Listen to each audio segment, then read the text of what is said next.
This chapter, Chapter 2, Episode 2, we're going to talk about the aftermath of college.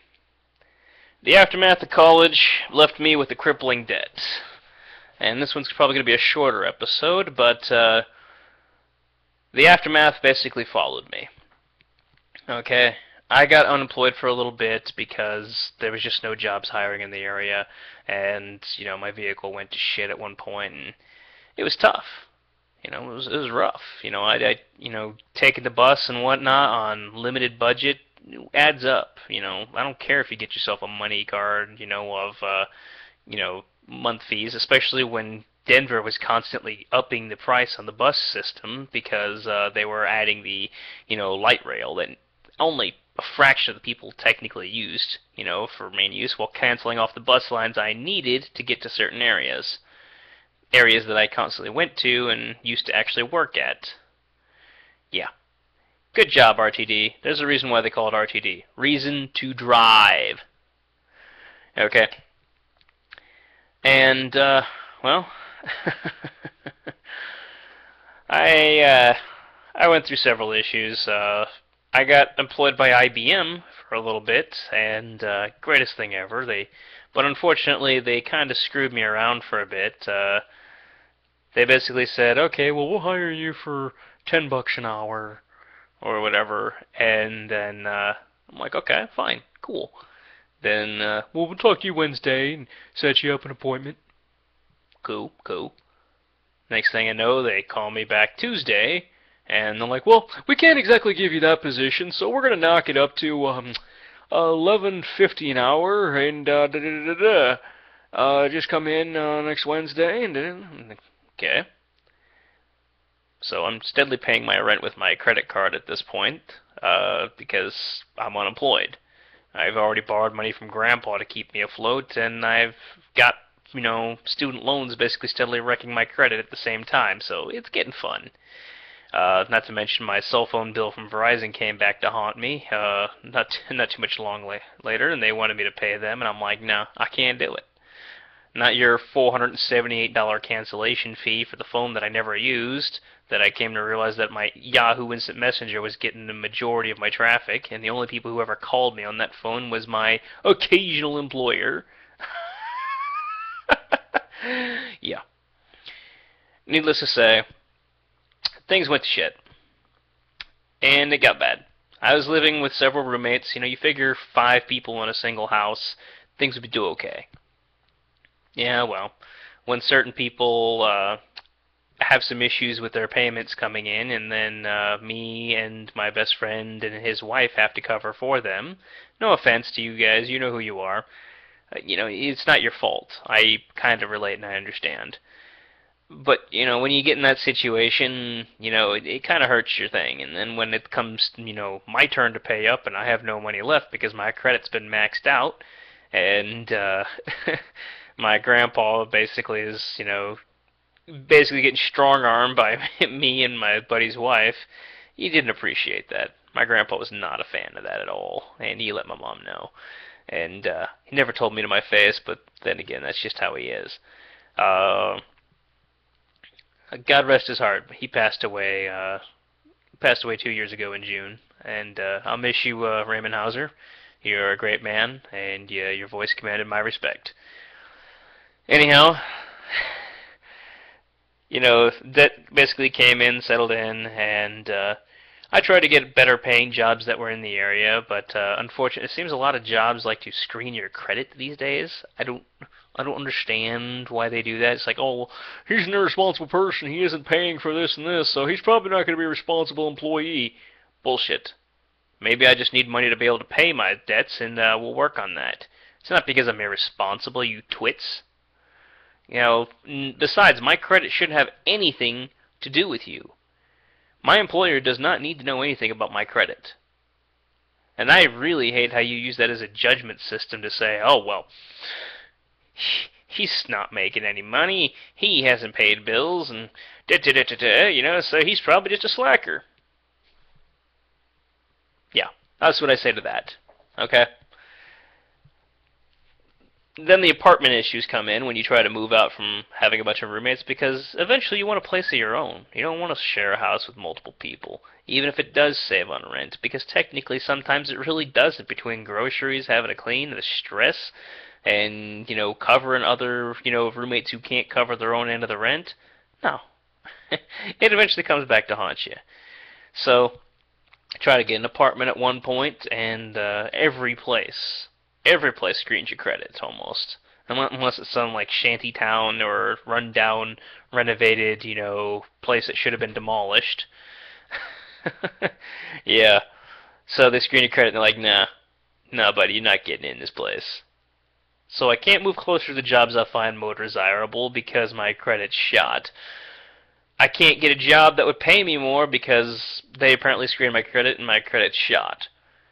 So you can essentially say that my student loans have basically severely crippled me. Trying to get a loan to pay off, some of the stuff, at a lower interest rate, they won't do it. Trying to consolidate all your other debts together, like your maxed out credit cards and whatnot, so you're trying to get a loan so you can pay them all off in one big lump, and pay them in steady payments to one place with a steady interest income. It doesn't work that simple. You gotta have somebody co-sign for that. Good luck finding somebody with the clear credit line these days to co-sign, because I went through 6 different people and they all had shitty credit. Nice. Credit is crap. Everything about credit is crap. How I built my credit up to begin with, because I wanted to run my own business at one point, maybe a computer repair shop with my buddy Jason. My original system is that I'd buy something with a credit card, and then I'd pay it off less than 2 hours later over the phone by transferring it from my debit account. And that's how I built up my credit. I'd do that constantly. And they were like, well, we'll knock your limit up to like $4,000. Sweet. Or 5,000. Oh, it doesn't matter, okay? That's just a good way to build your credit, okay? Never give them a reason, If they can't charge you interest, they're like, okay, well, fine, we'll max it out until you can accumulate interest.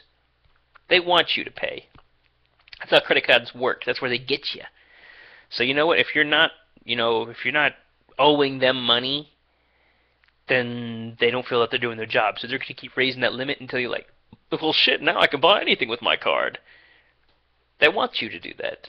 They want you to max out that card. That is the very purpose of a credit card, is to suck on you with interest. They would delete your life with the interest. For the first year is no APR. Yeah, it's 0. And then it jumps up to something stupid. I think the last one I got it offered for was like Capital One. They were like 24.3% interest. And I'm like, no! No.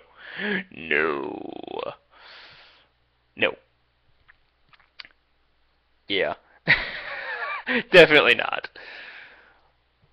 Anyhow, can't get a car to drive around. Have to buy beater cars because credit. Can't get a better computer or, make payment plans on a computer, to save some money. Still gonna pay it all up front because of credit. Really making my life difficult here, student loans. Really making my life difficult. Okay? Can't go back into college to continue my education because of student loans. Because they want me to pay the student loans and get out of default before getting more student loans. Oh wait, they won't write me more student loans anymore, even though they'll probably write some other people. I got told no. You know why? Because I make nothing. Because I don't make anything to pay my loans. Because I am bottom. I am what is considered poverty line income, okay? My last stable income, I think, was something like $8,000 for the year. Okay, and that's not counting me traveling with Tom, because that's weird. That one, I don't even know how much I made or didn't make. It was mostly material compensation than it was money compensation. And part of that was for me to blame because I wanted to make sure we can keep traveling. I wanted to get away from it all. I wanted to escape. It was nice not owing. It was nice being free, traveling in the United States, going to see new people, dressing up in a nice suit with buttons and looking good.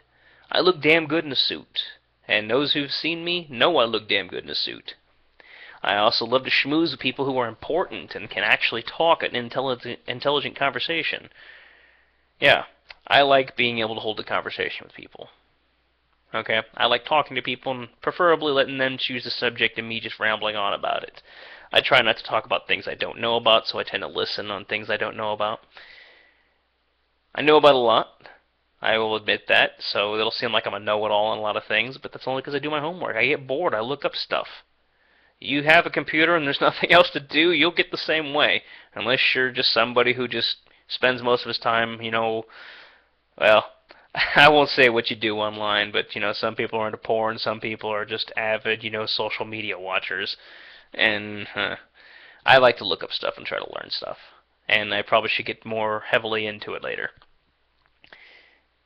So, here I am, after a nervous breakdown, falling asleep for 3 days.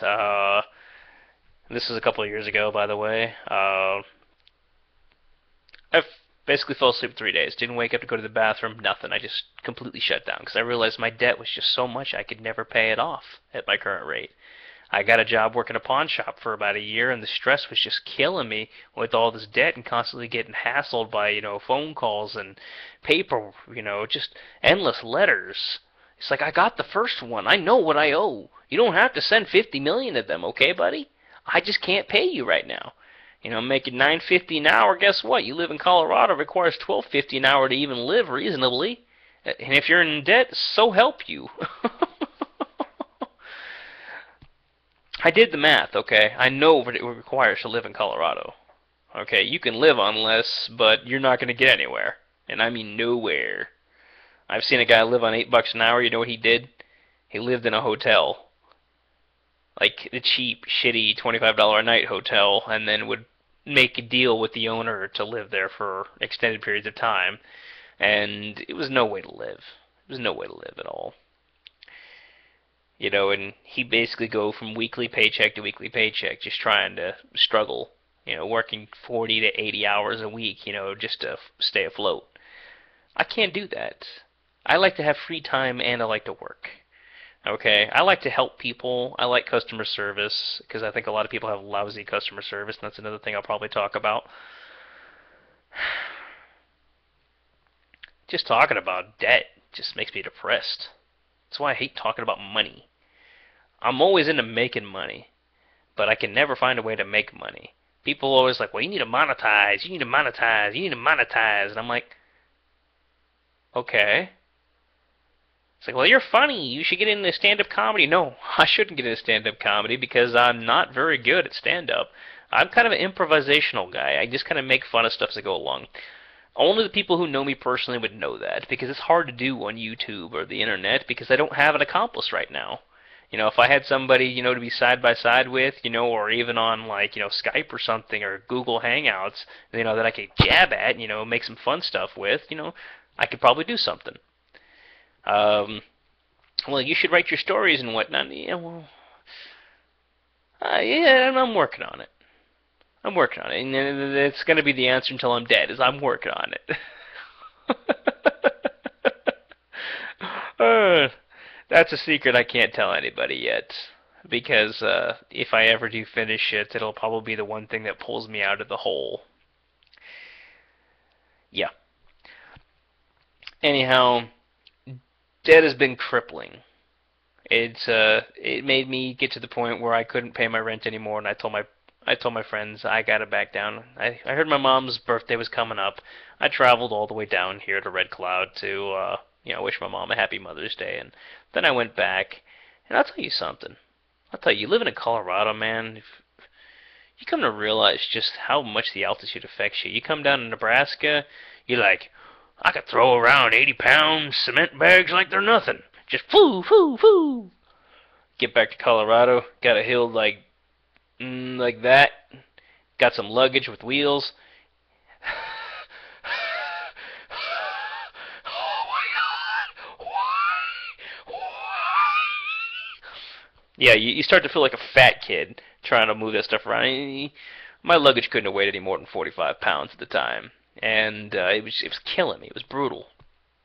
I come to realize that it's just easier for me to breathe and live in the heartland.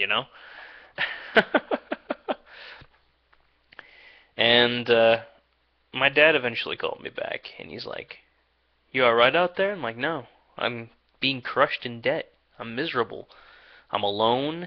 My friends are being crushed by their own, debt, and they're dealing with a brother that's, just a social wreck, and it's bringing down everything. It's just so much drama and crap, and it was terrible. It was absolutely terrible, and I wanted to just get out. I'm not a person to commit suicide. I'm stronger than that. But, some people probably be like, well, I just want to kill myself. I just want to go to sleep and I don't want to wake up. This is just a nightmare that I just want to escape from. So my dad told me to come down. Just put whatever I could inside my vehicle and come down. So I fixed up the Astro van with the help of my buddy Jason, and I left about 80% of my belongings with Jason and Dot. God bless their hearts for tolerating me doing that and ditching them with that much shit to throw away and sort through. I'm very sorry, by the way, if you're watching this, Jason and Dot. I'm very sorry for that. But it needed to be done. And I came back to Red Cloud, and just leaving Colorado just felt like a tremendous weight was lifted off me and throw it away. Because as soon as you cross in the green prairie lands of Kansas coming, cutting down into Nebraska, it's just peaceful. It's no stress, no big city, no craziness. And it gave me time to think about everything that I've done in Colorado and what I've accomplished and what I didn't accomplish. And it helped me start to get myself together. And when I came back, and saw my dad had even changed. He seemed a lot more together, less confrontational. And I would like to say mature, but you'll never hear him admit to to that. And we got along finally. We were able to spend time as a father and son instead of constantly butting heads and arguing and putting holes in walls and whatnot. I'd never raised my hand at my old man, by the way, just for anybody who ever questioned that. If he was anybody else, I probably would have took a swing at him. But I respect my elders. I respect my parents. And even though he drives me to the point of gray hairs and makes me want to punch walls, I love him, and I tolerate him, and I learn from him because he does the same thing for me, and I need to give him that same respect because I know I do the same for him. Because if he does it for me, I know I do it for him. Okay? So many videos to upload. This is so crazy. I'm just cranking at them as I go. So these are some videos for you guys to watch on your free time, and hopefully you get something out of it. Well, I came down here. There wasn't, I was promised a job to work at the gas station or like 4 other places. Guess what? None of those jobs were available when I got down here, even though it was just shortly after. They're like, oh yeah, just tell them to come on down. We'll help you get a job. No, nothing. Nothing. And you know what the weirdest feeling is? When you come into a little town you've never been to, and then, because when I came here to see my parents, I never left the house. I was isolated inside the house, talking to the parents for that day, celebrating my mom's birthday, and then disappearing like a ghost in the night to the train station because the train left at like 1:30 in the morning. And coming to this town, it was like, oh, you must be Dan! Da-da-da-da! Who the fuck are you and how do you know me? You know too much. I'll have to kill you. Yeah. Oh man. All over the place. People are like, oh, you're Dan. Da-da-da-da, da-da-da-da. You're Dan. You must be Dan. How do you know me? How do you know? Why don't you just leave me alone? Oh, it's so creepy when everybody knows you and you don't know anybody. And then, I live here for 4 years now, and I've escaped briefly to have a little trip with God before my other vehicle fell to shit. And I went up there and basically learned that don't worry about things. Don't stress. No matter what happens, you're taken care of. Just do as hard as, do as good as you can, and move on. And God will take care of you. And yeah, I'll probably have my little Zen speech here in the near future here. I think I'll make that my next one, the Zen speech. Yeah. Okay, well, I came back to my parents to help them out again because they got a drive-in. A restaurant, okay, and they needed somebody with help. Well, I have 16 years of cooking experience under my belt for sure, from being a short order cook, culinary arts, and whatnot. I even went to Job Corps with culinary arts. So I said, fine, I'll come help you guys. You know, my dad was disabled somewhat, you know, so I decided to come help. And then I took off for a couple of years with Tom, traveled around the United States, 38 different states, lived in Taiwan for 3 months, came back. It's only been a few months since I've been back, and here I am. So I'm still piss poor. uh, I'm a lot smarter than I was before, a lot more mature than I was before. Have my shit together mentally a lot more. You know, I'm not all about me now. But, yeah. That's this chapter for you.